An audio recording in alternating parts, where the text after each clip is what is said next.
Allan Ginsburg, Hey, welcome. how you doing? Allan, tell us a little bit about who you are and what you do. Okay, well, I'm a father of two amazing boys. I have an amazing wife. Um, I am an architect turned illustrator or artist. Um, I do watercolor, and I just enjoy being creative. And I think that's the main thing about me. I'm a creative person. Awesome. It's interesting to me that you introduce yourself first by being a father. That's pretty cool, man. It's a big part of my life. It's defining for me. So. Yeah. And how old are your kids? I have two. One is 2 years old. He just turned 2, and the other one's going to be 7 soon. Cool. And what do they think about the artwork that you make? Well, I think the little one is probably not too aware yet, but the big one is. He goes around saying his father is an artist, and he just loves to draw as well. He loves to paint. Cool. Yeah, and he's great at it. Has he just picked it up himself, or have you taught him anything? No, I haven't taught him anything. I think he just likes to watch me doing it, and he gets inspired by it. And sometimes I sit with him and not trying to teach him anything, but just sit with him and enjoy drawing with him. Cool. That's fun. I wish I had that experience. It's a wonderful experience. For me, drawing was like something I did on my own. Yeah, for me too. Yeah, it's in my family. I don't think there's this big artistic background. There's not much art in terms of maybe producing it. Maybe there's in my mom's side. There's always been this cultural thing going on. With art, you mean? Yeah, with art. She used to work in Mexico with films and other cultural stuff that was related to art. She always took us to museums and stuff, but there was not a producing thing. There was not producing music or producing paintings or drawings or anything like that. It was just enjoying it and watching it. And so that's something you picked up on your own. Yeah. You just okay. Yeah, and it's been. Cool. I've been doing this, since I was early in the school. Early years. I just would sit down in class and I would just draw. Well, cool. I should be paying attention, but I would just draw. Well, a lot of times drawing will help you remember whatever you're listening to. Yeah, right? Yeah, that's true. Yeah. So let's just talk a little bit about how we know each other. I know you from here, the Artist Gallery. Yeah, that's. So shout out to Julie and the Artist Gallery. You're a resident artist here, and I met you a couple years ago. I was taken in by your work because at that time you were doing a lot of animals. Yeah. And in fact, that's something I want to talk a little bit about, is how your work has kind of evolved over the years. I went back to your Instagram and I looked at the very early stuff. And it was a lot more illustrative, I'd say. You did a lot of Procreate, it looked like. Yeah, kind of cartoonish sort of thing. Well, it started when I moved to the U.S. Okay. I'm from Mexico City. And I used to be an architect back in Mexico. And then I couldn't do it here for one reason or another. And but I had this creative vein that I had to do something creative and just have an outlet. And I just grabbed my iPad one day and I started drawing digitally. And I started getting better at it. And then I went to an art fair, a market in a park. And I wanted to print my stuff and sell it, my digital paintings. And I finished that. And then the art fair was getting close. And I wanted to do something else, something more, to have more merchandise or more paintings. And that's when I started, painting with a brush, and that was around 3 years ago. Wait, so you just started 3 years ago painting with a brush? Yeah. That's pretty awesome. That's pretty cool. Because, I'm going to interrupt for a second, because if anybody knows Allan's work, you're pretty good with the brush. The watercolor is pretty good. Watercolor is your medium of choice, right? Yeah, but it didn't start like that. I started with gouache. It's similar. Okay. It's very similar, but it's very opaque. But it's like watercolor in many ways. But I still needed to have a little bit more of this fluidity that watercolors gives you, and I couldn't find it I mean, it's fluid enough, but it's not at that point. Because my work, I think, was feeling stiff. So that way, the medium, I believed, would help me have a little bit more fluidity and more dynamism. And also at the same time, I think watercolor is probably the closest thing to a digital painting that you can have in the physical aspect, in terms that you can layer on and play around like that. So it was kind of like a kind of natural transition from one thing to another, and I am very critical with myself, so I think I got better fast because of that, because I just I wanted to reach a level, and I still haven't reached it. I would compare myself to other artists that I see on Instagram, and I just wouldn't get there fast enough, but I would just try and try to see where was I not being good enough, where could I improve, and be very critical about it, and that's how I think I improved fast. I would say so. Yeah, I mean, because I think I still have a long way to go. well, whatever you're doing, it's working. Because I know you from the Art S Gallery, but we're also both at the Art Machine Gallery in Houston now, in the Silos. And you're one of the top-selling artists there, man. People come to see your stuff, and not only that, but I think your work, I mean, it has this, the technical work is there. Like, you have the technical skills to draw. I mean, you can tell that you know how to draw. That's probably your architecture coming in there. Yeah. It's very technical, like in terms of drawing. But in the paintings that you're selling now, there really isn't. It's technical, but it's not at the same time. It's very fluid, very whimsical, and I know that term gets thrown around a lot nowadays, whimsical.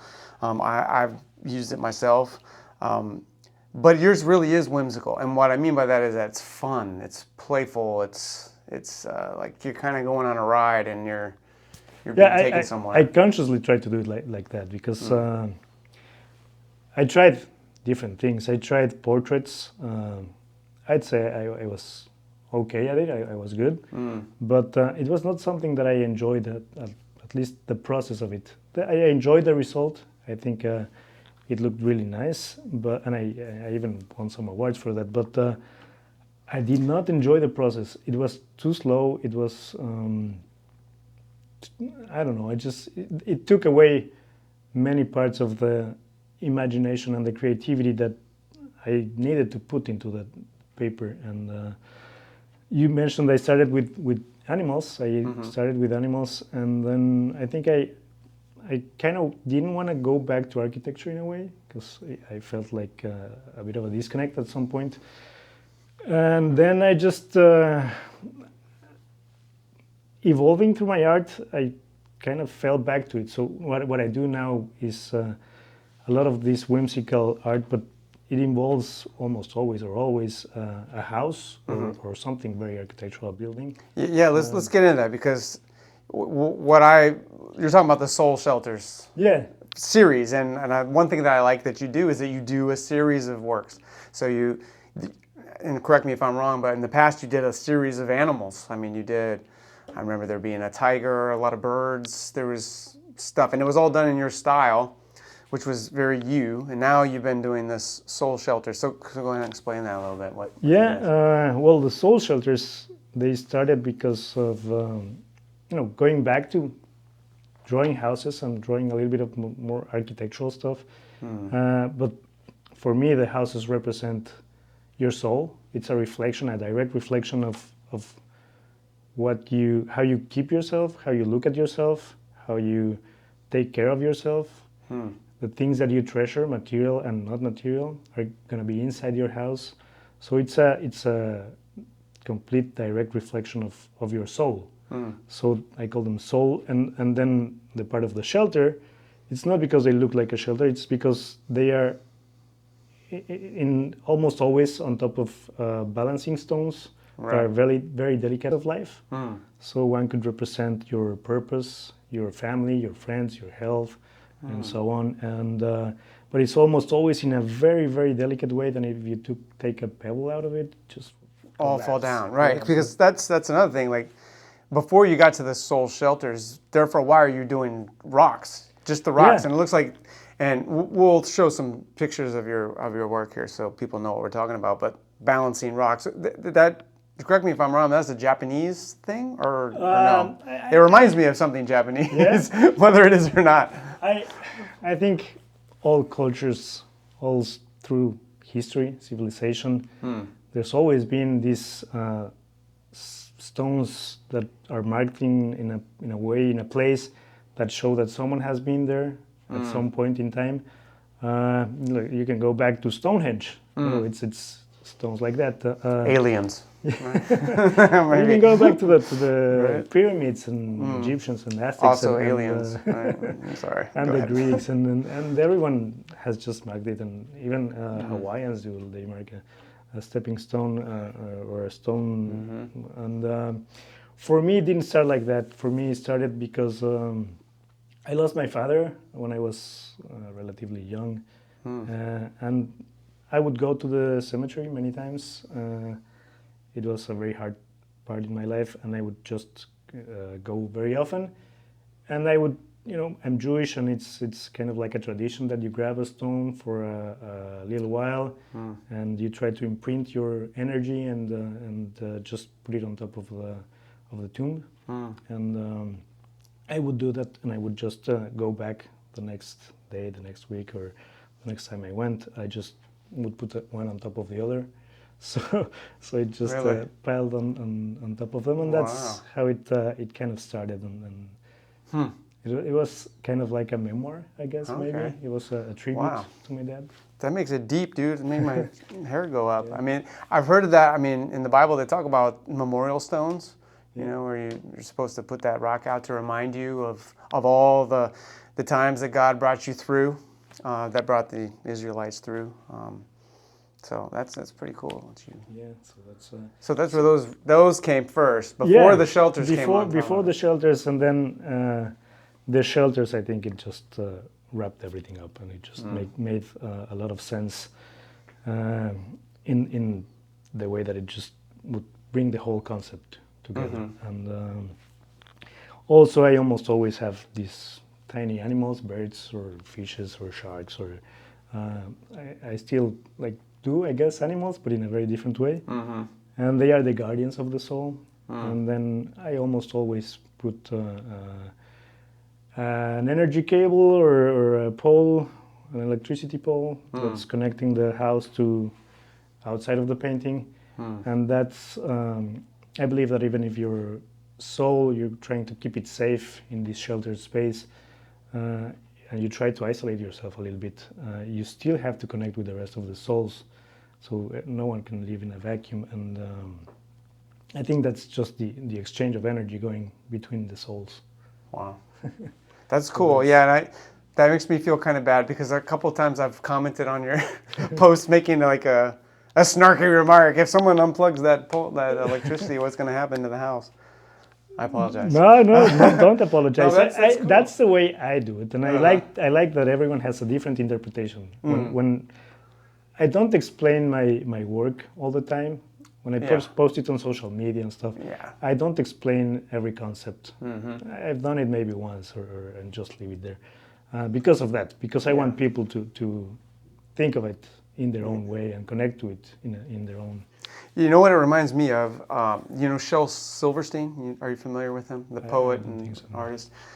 He wrote "Where the Sidewalk Ends," a famous children's book for Americans, and I grew up reading that book, and there was a couple others that he wrote, and it's very playful. He had some real playful ideas, and I'm not going to try to explain them now, but it reminds me that it's, again, whimsical, that word that comes up a lot in the art world, especially today, probably because of me, my bad. I use it a lot, but it's fun. There's something playful about it. There's something wholesome about it. I think anybody can relate to it, Yeah, it's a bit surreal. Surreal, I would right? Say, where there's this very illustrative aspect. It took me a while to be able to separate myself from the reference enough to make something that is not too realistic. but it's not too cartoony. So it's like an illustration type of thing. Yeah, it's not cartoony at all. I mean, when I went back through your Instagram to see like where you started, there was cartoony stuff there. But dude, you've come a long way in those years. I swung too far between the cartoony stuff, and then I went to a very realistic stuff, and then I think it's starting to, the pendulum starting to be balanced, and I think I enjoy this much better because I like that it feels somewhat realistic, that the stones feel real and that they look like they have volume and they have weight, because it gives the gravity a meaningful place in the concept in the painting because of the way I arrange them in a very, the balance that we spoke about. So the gravity has to be shown, and making it somewhat realistic, it's going to help me with that. And then I also don't want it to be too realistic because I want it to be fast, and also I want it to not be too real. I want you to think of it as something that it's just a painting. It's not a photograph. Yeah. Well, it makes you think, and I think that's why your work sells well, because it can relate to anybody. It's something anybody could put in their home or their workplace and find joy out of it. I mean, it makes you smile. Sometimes as artists, we put all of our pains and sufferings in works, and I don't see that from you. Maybe you have that, and maybe you just don't put those out there. It's funny that you say that. It's there. Okay. Like I said before, there's a lot of pain, a lot of sadness, a lot of emotion, a lot of happiness, a lot of everything. But people don't see that when they look at my painting, and that's something that it's cool for me. I think the way that I express it, maybe it's not sadness, even though the feeling of it may be, but the expression of it's not. So it's this contrasty thing that I just really enjoy. Doing a sad piece that looks happy. It's something. It's interesting to me. That's the way to go too, because I mean, life is suffering, right? And if you don't find joy in it, then you're missing out, because that's what it's all about. It's those hard times and the pain that makes all the good stuff feel good, right? Yeah. It's a balance of things. It's the sweet ain't sweet without the sour, they say, right? So, right. Yeah. Well, speaking of, you mentioned something a little bit earlier. I want to talk about a little bit. Is that you don't tell people what to think about your work in writing your captions, or when you're standing in front of your work. Do you go into super detail about what it means to you, or does it have to have a meaning to you? Because that's something that artists struggle with a lot nowadays. At least I do. Is does everything have to have a meaning? I don't know. What are your thoughts? I think there's space for both things. I think there are pieces that are just probably made to have fun. In my way of thinking, in my way of expressing myself through my art, I do try to give it meaning to everything. But then again, I look at artworks that I can tell there's not real meaning behind it, and I still enjoy it. I still think it's a fun piece. It's a piece that was made just for the fun of it, and that's perfectly valuable. But going back to the way I work, I think giving it meaning, for me, it's a way to express myself in ways that maybe I'm not too good with words. So, and especially expressing my feelings and my thoughts, and it's hard for me to put them into words. And I think art is a language of the soul. So I think that's why I try to give it meaning. I try to put it behind a meaningful thing, so that it's an expression and it's not just a nice drawing or a nice painting. I do try to. But you said earlier, and I agree with you, that you don't tell the viewer what to think about it. Right? Not You're always, kind of vague about it. Yeah, you don't exactly. Let them come up with whatever they want to think about it, right? Yeah, when I see someone at the gallery where I am there, I always give them some space, let them look at the piece, look for it for a while, and look at it for a while, and after that, then I would probably approach them and just introduce myself, and sometimes give them a vague concept behind it, and depending on their interaction with me, I would probably go deeper or not, depending on what they want to know. Right. And depending on what they tell me, I want to see their feedback first. I want to see if they tell me something that means for them. Just let them have it. Right. It's well, that's something we have to deal with when you're trying to actually sell your work too, because you want people to buy it because they want to buy it. You don't want to put thoughts in their head that aren't there already, right? Yeah. Speaking about selling your work, obviously you want to sell your work because you're trying to make a living and you're trying to be professional about it. But you don't. The way I think of it, you don't do a piece to sell. Most of my pieces are very personal. So even if they wouldn't sell, I wouldn't worry too much, in the sense that I enjoyed so much making it, and I enjoy the process, and I enjoy the result, that if it doesn't sell, I can hang it on my wall and I'll be more than happy with it. But yeah, I guess it's very nice also to have this acceptance and acknowledge of your work, and people enjoying it, and to know that it's hanging on someone's house and it's meaningful for them. It's also it's more than the monetary part of it.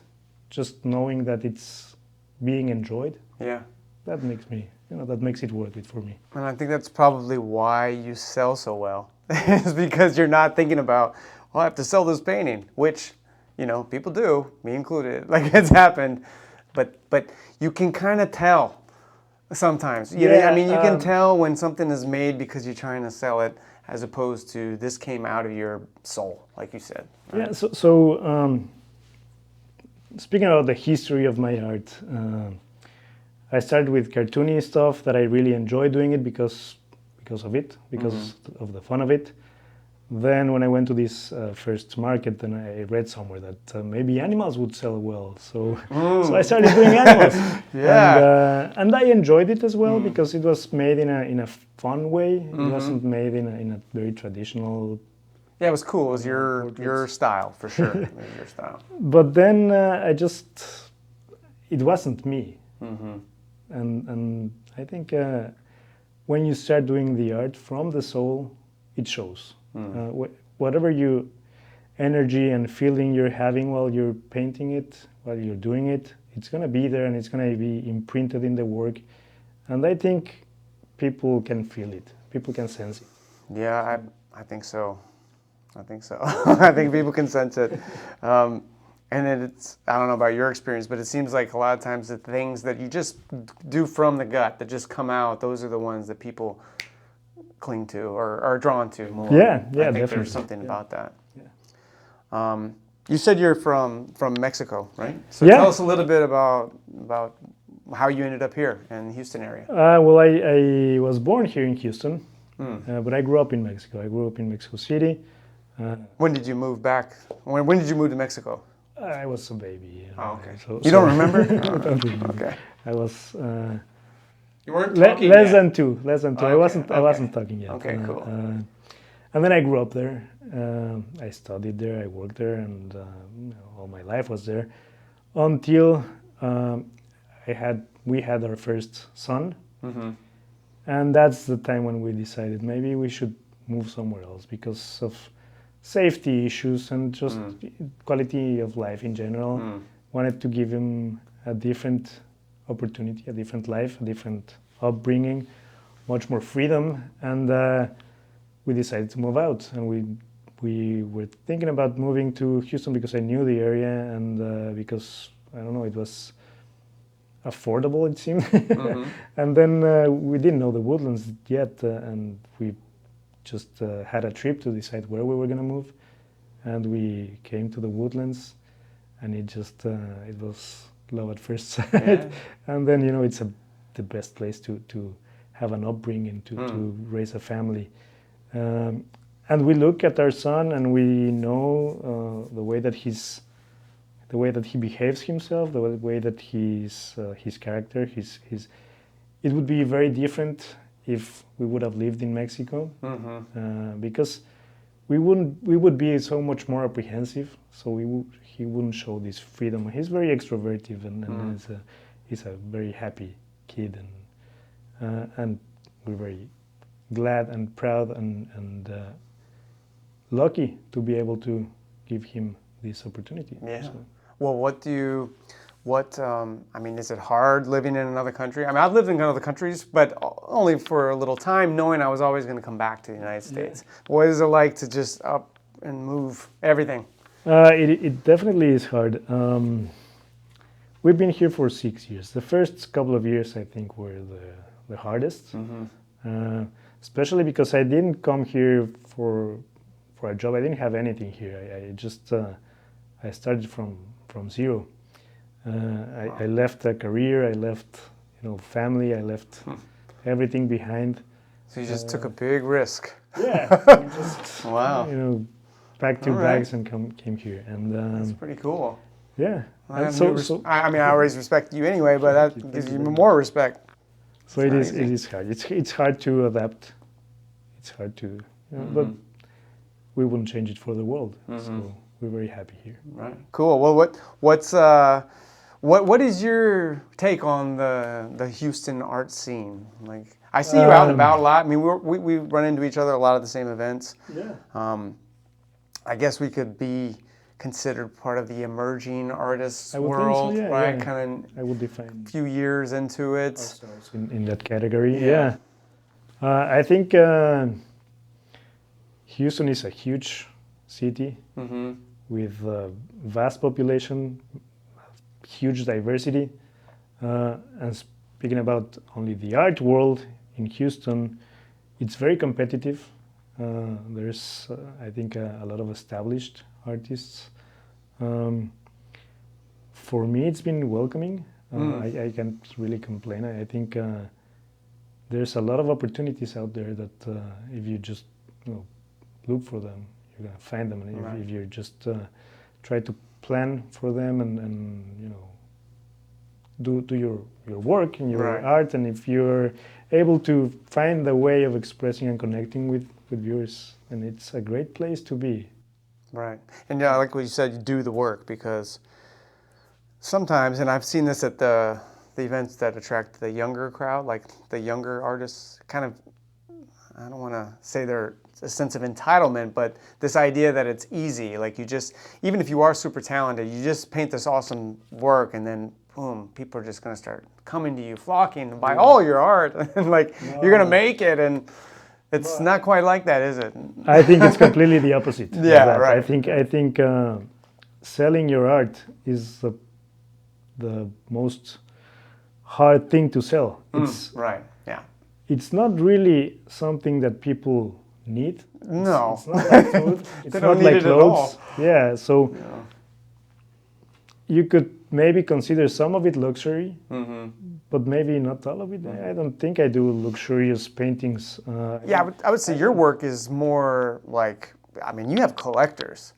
It's not like big hotel chains are coming and buying your things. I don't consider my work decorative art. It's not something that I do to decorate a space. It's something I do that it's more expressive in the concept, and there's much more behind it than just trying to decorate a space. Yeah, it was, to me, it seems like people are moved by something. Something resonates, whether it's the color of the house or the animal that you chose or just the delicate balance of the home on top of all the rocks or whatever it is. Like, it speaks to people. And that's not something, people would buy to like show off.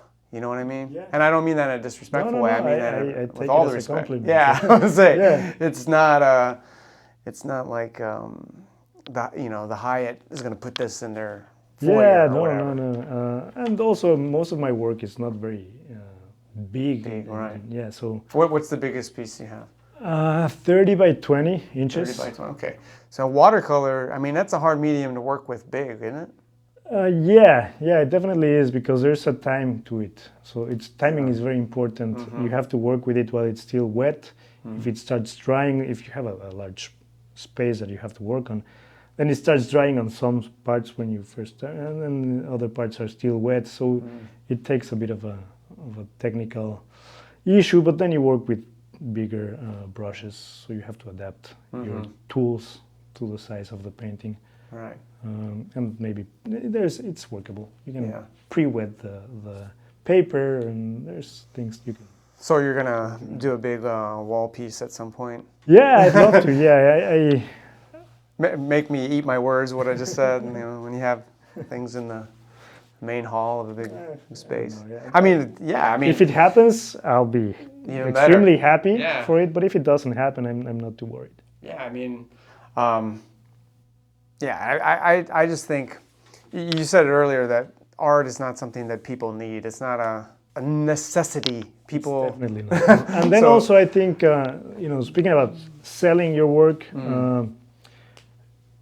you do sell your work, but also it doesn't just sell itself most of the time. Right. So you have to sell the work. You have to sell the concept, the idea behind it, and you have to sell yourself. I think it's the combination of those three that would make something successful or not. Right.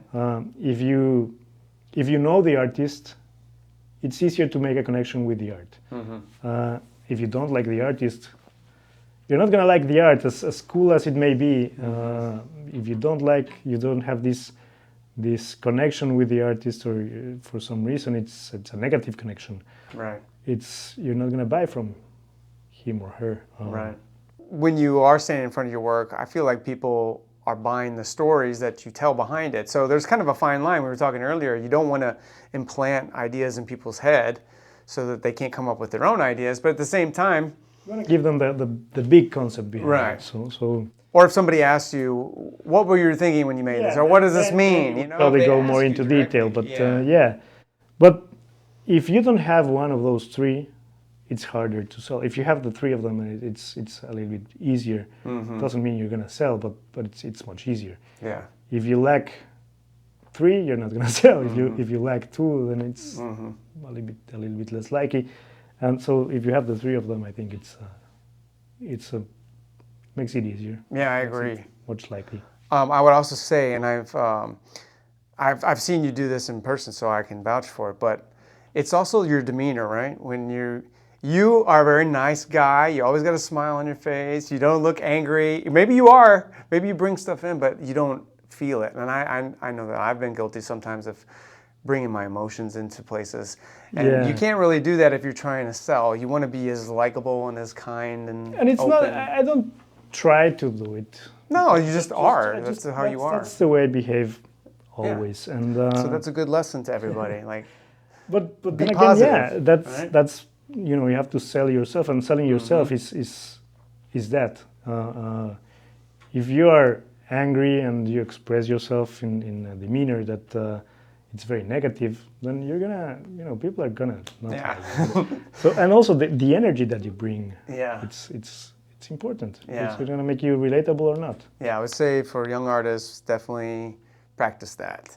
Have you ever been to the Pancakes and Booze? No, not yet. Okay. No. I've been to that several times now, and it's cool. I mean, it's different.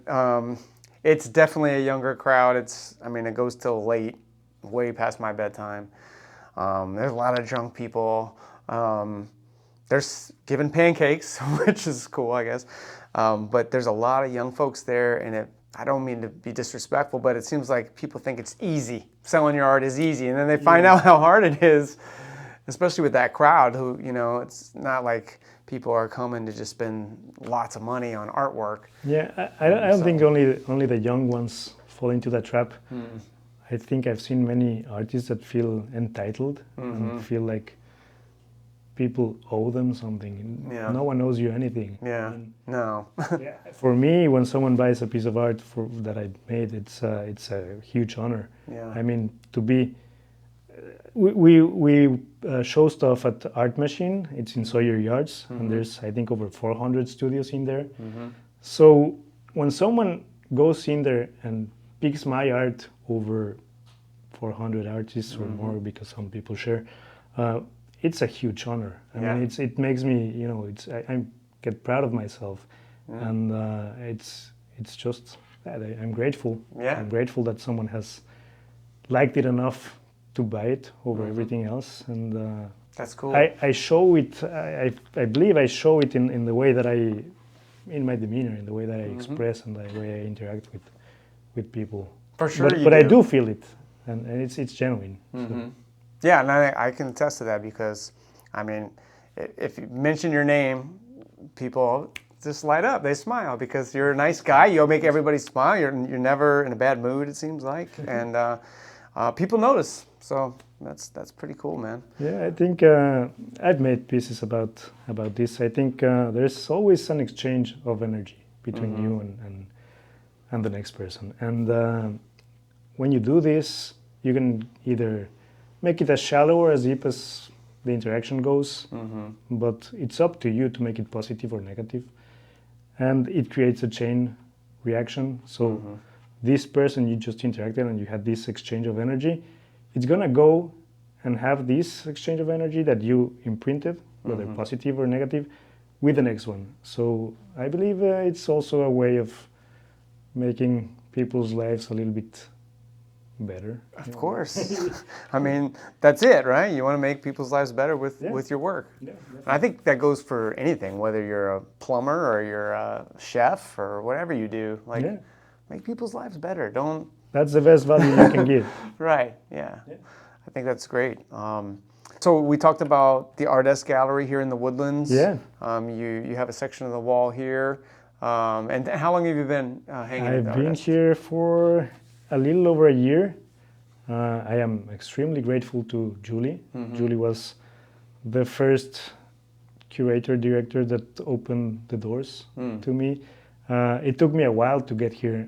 I started with the animals. I showed her some pieces, and I was naive then, I think, looking back, where I thought it was good enough. I wasn't, and that was the best thing that, you know, when I showed her my animals, and she said, well, it's okay, but it's not good enough. That was the best thing that could happen to me. It just made me work a lot harder. And that's cool. I don't want to interrupt you, but I just did. Because it doesn't always happen on the first time, and it, you know, you didn't give up. You didn't say, "Oh well, kick rocks," you know. you switched it up a little bit. And I think your animals are great, and you do those more like commission work now, right? I rarely do animals anymore in that way. In the way that. But you moved on, so you found something that would be more. What would you call it? Saleable or more? No, I think my animals would have sold in the right place for them. But it just didn't speak to anyone, I think. Yeah. Well, I mean, not in the same way that my current work speaks. Yeah, and for the same reasons we talked about earlier, it's I think anybody can relate to those. I feel the animals sometimes you gotta be like, oh, I love tigers. Let me get this tiger. I think it's important to, if you're gonna, for example, there's nothing wrong with painting animals. I think there are some amazing artists that do. But you have to find your crowd. You have to find your audience. Right. So it was not the kind of work that would sell in this type of gallery. Yeah, if you painted horses, you might have had a better chance. Yeah. Horses do really well around here. I mean, with cowboy country, right? Yeah, I know, but I don't know. I enjoyed doing the animals, but it's not me. Right. Well, you found it. So you're in the Artist Gallery. People can see your work here. They can commission works. You also teach workshops, classes. Yeah. Tell us a little bit about that. I try to do it monthly. Sometimes I take every 2 months, something like that. Yeah, I try to always make it something different so that people can enjoy something different and learn something different every time they come. And so what have you done? What kind of workshops have you done? It's fun for me and for them, I think. I've done everything from painting flowers, teaching about textures and techniques, and I've done rocks. I always try to make it relatable to my current work Mm-hmm. because it's more genuine that way. I think I wouldn't try to teach you something I'm not working on. I took one of your workshops. It was on galaxies, which is Yeah, really cool because yeah. I like The galaxy space one. and that stuff. Yeah. And that was the first and only time I've ever used watercolor. I think you did And, great for the first time. Oh, thank you. Well, It's not too hard to do something like that. You can kind of. well, yeah. Most of my workshops are trying to focus on audience that is not a professional level. Of course, yeah. It's basics. People, yeah. but you can get some. I mean, it'll look That cool. You can look have good. fun with. Yeah. I'll tell you what I did. I took that I made, and then I did my own thing on top of it, and I Yeah. ruined it. And I'm like, I might use it in a collage or something at some point. But I made it look worse than it looked when I left here. So it looked really good when I left your workshop, and then I took it home and ruined it. It happens to the best of us. Well, I did that one when I was working on a space project. Okay. A space piece. Cool. Was it a commission or was it something? No, it's you something did I on just your own? yeah. I don't know. I think that lends itself well to watercolor because watercolor kind of is mysterious, ethereal. Yeah, the you fluidity of it and having something that's organic, like clouds. I've done clouds workshops. Something that is kind of like shapeless in a way that it can take many forms. It's more forgiving too, Yeah. I would think, for the artist, especially the beginner. It's definitely more forgiving subject matter. If you were doing portraits, that would be a different thing. That would be totally different. Okay, so you can find your work here at the Art Desk Gallery. You can find it also at the Art Machine Gallery. That's in Silos in Houston, in right? Silos in And how long have you been Yards. there? Yeah. About the same time.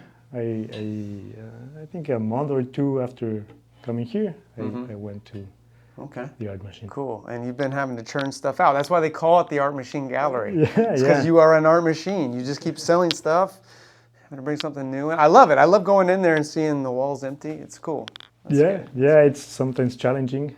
Yeah, I mean, with 2 kids and a wife and a job, right? You're still an architect, Yeah. right? So how do you juggle all this? When do you find time to paint? Well, I'm fortunate to be able to work from home, so that gives me a space here and there. I always try to make use of those small windows of opportunities. And then when my kids go to school or when they are, doing something else, that I can leave them alone and turn to my work, to my artwork. So you make them go to sleep. Like, go to bed, take a nap. Something like You need to that. paint. That's cool. And your wife's pretty supportive of you too, right? I Yeah, would imagine, right? she's been a big part of it. She has helped me have this space and time to be able to work, to be able to find my work, find myself, and express myself through art. She's very supportive. Yeah, That's cool, man. I wouldn't be able to do it without her. Yeah. That's a blessing. Yes. Definitely a blessing. Okay, Allan, before we go, I have a few rapid fire questions I want to ask you. Okay. So these are like, would you rather? Have you ever played that game? Yeah, We used to play that when we were kids. It's in that same vein, right? Just kind of give us an idea who you are. Okay, so coffee or tea? Coffee. Coffee, I'm right. Red or blue? Both. Both. Okay, that wasn't an option, but that's all right. Well, reference or no reference? Same both. No reference. No reference. All right. So you work from the imagination. You have the skills to do that. I think I've worked enough with reference that I can go to my imagination. But you have to start somewhere. That's I right. think reference is a way to start, and at some point you just have to get away from it to be able, especially in the type of work that I do. It's not hyper realistic, so I just Yeah, that's cool. I like that. Okay, this is an American one. Hot dog or hamburger? burger. Okay, Yeah. good. Pencil or paintbrush? Tough for the I architect. always use both in my painting, so I always sketch first and then I go to But if you had a choice, you can only choose one or the other. brush. Brush, got it. Plan or no plan? Plan. Sign the front or the back? Front. Beer or whiskey? Beer. Okay. I'm a simple guy. All right, all right, all right. Morning or night? I used to be night. I guess now with kids it's morning. Yeah, Yeah, kids, and it's- also we're old, right? Old people, yeah, we get up also- early, we go to also, bed yeah, early. When you start getting older, Okay, cream or no cream? cream. All right. Instagram or no Instagram? I am on Instagram. I use it often, and I don't like it. Me neither. But we have to, right? Yeah, I mean it's feel like I'm it's a great forced to. way to show your work. Mm-hmm. I think you can maybe get an audience there. I don't work hard enough for that because I just prefer to be on my painting than just. Well, it is work. I would say if you are on Instagram, like if you want to be successful at it, it is work. Yeah, but I don't like it. Yeah. So I would rather not have it. I feel you. Okay, this one has 3. People, places, or things? People, definitely. Okay, right on. Paint with music or no music? Music. Work large or small? I enjoy both. Gotta choose. Large. I like large, even though Large. most of my pieces are small. Yeah. Go large. All right, you heard that, people. Get in some large works. All right, last one. One painting at a time or many at a time? One at a time. One at a time, really? So Yeah. you just do one piece at a time? I've done both things. When I am on a selling streak, and I'm fortunate enough to be on that, Yeah. there are times when I had to go to do many paintings at a time. And I don't enjoy turning myself into a painting machine. I enjoy giving it meaning and thinking of it and having a concept behind it. So I can only do that when I'm working on one. Well, good. Keep doing it. It's working for you. Whatever you're doing is working for you. Awesome, man. Well, tell people real quick where they can find you on on social media, all that stuff. So give us all your details. We'll put the link I'm in the on description. Instagram at Allan, Allan. It's how do you call it? Underscore. Underscore Ginsburg, Ginsburg. Right on. Not the other Allan Ginsburg, the poet, right? Not- Different spelling. different spelling, right? And you're a much better painter than he was. Okay. But he's a better writer. 100%. Yes. Also, you're on Facebook too, Art by Gins. Is that Yeah, right? Art by Gins. Gins. Yeah. We'll put all the links in the description below. Okay. Thank you, Alan. Thank you to Julie Verbal Thank and you. the Thank you very Artist much. Gallery. Thank you for letting us shoot here. Alan, it's a pleasure, brother. Thank you, Jeff. All right, God Thank bless you for you. having me. Oh, my pleasure. See ya.